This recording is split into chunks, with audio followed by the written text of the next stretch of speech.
कहीं ना कहीं सोशल मीडिया से जो आजकल क्रिमिनल ग्रुप्स आजकल एक्टिव हो रहे हैं उनसे प्रभावित कहीं ना कहीं हो रहे थे कि सोशल मीडिया एक ऐसा आजकल माध्यम है जिसमें कई सारे आपने देखा है कि भाई कोई बड़ी वारदात करी तो उसके बाद एक इंस्टाग्राम पे एक वीडियो सा म्यूजिक सा लगा के वो लोग इस चीज इनसे पूछताछ करी तो इन्होंने इस चीज की इनको गिलानी भी महसूस हुई तो हालांकि इन्होंने अपराध करा तो इसका लिए जो भी लीगल कोर्स है उसमें हम लोग इनको चाकू कहाँ से अरेंज किया? जारी किया बाद में उन्होंने कहा कि और भी किसी को मारेंगे, 10 लाख रुपए की भी बात की है, तो इस पे कुछ जी इस बारे में ये मैं कहना चाहूंगा कि इन लड़कों ने से हमने जब हमने इनसे पूछा तो इन्होंने ये कहा कि हमने 10 लाख रुपए जो स्कूल के स्टाफ से उनसे लेने थे। हमने उनको धमकी भी दी थी। हालांकि स्कूल के प्रशासन ने हमें इस रिगार्डिंग में कोई प्राइवेट कंप्लेंट अभी तक नहीं दी। तो 10 लाख रुपए किस चीज के बताते हैं लेने थे? उन्होंने कोई उधार था या फिरौती की शक्ल में थी ये चीजें? ये जो आ रहा है कि थोड़ा सा कहीं ना कहीं सोशल मीडिया से जो आजकल क्रिमिनल ग्रुप्स आजकल एक्टिव हो रहे हैं उनसे प्रभावित कहीं ना कहीं हो रहे थे। तो इस संबंध में उन्होंने ये सोचा कि इस प्रकार से हम स्कूल के प्रशासन को धमका के पैसे ले लेंगे।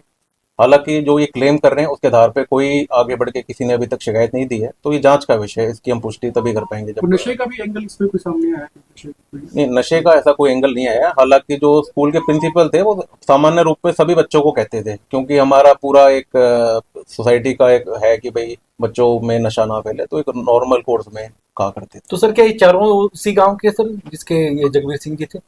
हाँ इसमें ये दो लड़के हैं ये वहीं के हैं और जो जहाँ के प्रिंसिपल है। सर ये जो चारों युवक हैं इनकी प्रवृत्ति कैसी थी? शरारती टाइप के थे? किस टाइप के थे? कोई वेपन वगैरह कुछ हो?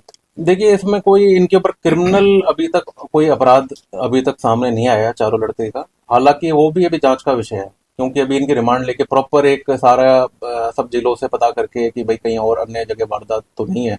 और 15 14 15 साल की इनकी उम्र है जो कि स्कूल की जाने की उम्र होती है तो उसमें ऐसी कहीं भी इनकी कोई किसी गांव मोहल्ले में ऐसी कोई विशेष शिकायत अभी तक हमारे नॉलेज में नहीं आई।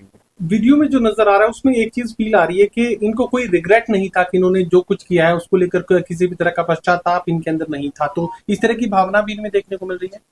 जी जैसा मैंने आपको बताया कि सोशल मीडिया एक ऐसा आजकल माध्यम है जिसमें कई सारे आपने देखा है कि भाई कोई बड़ी वारदात करी तो उसके बाद एक इंस्टाग्राम पे एक वीडियो सा म्यूजिक सा लगा के वो लोग इस चीज को ऐसा दिखाते हैं जैसे बहुत बड़ी इन्होंने अपराध किया। हालांकि जब हमने अब इनसे पूछताछ करी तो इन्होंने इस चीज की इनको गिलानी भी महसूस हुई तो हालांकि इन्होंने अपराध करा तो इसका लिए जो भी लीगल कोर्स है उसमें हम लोग चाकू इनको कहाँ से अरेंज किया? जी ये अभी जांच का विषय है। अभी तक चीजें सारी धीरे धीरे जैसे भी इन्वेस्टिगेशन आगे बढ़ेगी सारी चीजें। सर जिस सोशल मीडिया अकाउंट पर वो जो स्टोरी और वीडियो जो है वो डाला गया था उस पे और भी हथियारों से जो फोटो है, तो क्या वो भी सर कहीं से किसी गैंग के साथ अटैच हो सकती है सर? जी देखिए मैंने जैसा कहा कि सोशल मीडिया से बच्चे प्रभावित थे और सारी चीजें एक जांच जब पूर्ण हो जाएगी उसके बाद ही हम एक कॉन्फिडेंटली आपको ये चीज कह पाएंगे कि किसी गैंग से संबंध रखते थे कि नहीं रखते थे। जिस वक्त ये सर मर्डर हुआ था, अटेम्प्ट किया गया, उस वक्त क्या किसी स्टाफ ने भी बचाने की कोशिश की थी? कोई बीच में आया था ऐसा, या किसी को पता ही नहीं चल पाया था? जी देखिए जैसे आपको बताया कि 2 दिन पहले ये योजना पूरी तैयार कर ली गई थी तो आपको जैसे पता ही है, स्कूल के अंदर बच्चे और प्रिंसिपल टीचर सारे एक नॉर्मल रूप में अपने काम काज करते हैं तो कोई ऐसा बाउंडेशन या सिक्योरिटी वाला तो प्रावधान होता नहीं है। तो अगर कोई बच्चा किसी प्रिंसिपल के पास बातचीत करने जाएगा तो वो मना नहीं करता। बट अचानक उसको खींचतान करके एक ने उसको पकड़ लिया और एक ने ये वारदात को अंजाम दिया तो ये चीज तो अचानक ही एकदम से सोची समझी तरीके से की गई है। तो सर उनका जो स्कूल बैकग्राउंड है वो कैसा था? मतलब स्कूल में भी तो बच्चे इतने टाइम से पढ़ रहे थे तो उनका कुछ तो होगा ना, स्पेशलिस्ट हो कि भाई हाँ बच्चे इस हिसाब से हैं, उनका जी क्रिमिनल देखिए माइंड है। इसमें जो भी बच्चे होते हैं अब कोई मतलब पढ़ाई लिखाई में कमजोर होता है या कोई शरारती किस्म का होता है तो इनके संबंध में पेरेंट टीचर मीटिंग होती है जो समय समय पर उसी स्तर पे रेजोल्यूशन इसका हो जाता है। ये कभी कोई हमारे पुलिस लेवल तक इस प्रकार की बातें पहुंचती नहीं है जब तक कोई विशेष इंसिडेंट ना हो। तो ये स्कूल एडमिनिस्ट्रेशन का लेवल का ही मैटर था जो उन तक ही सीमित शायद रहा होगा।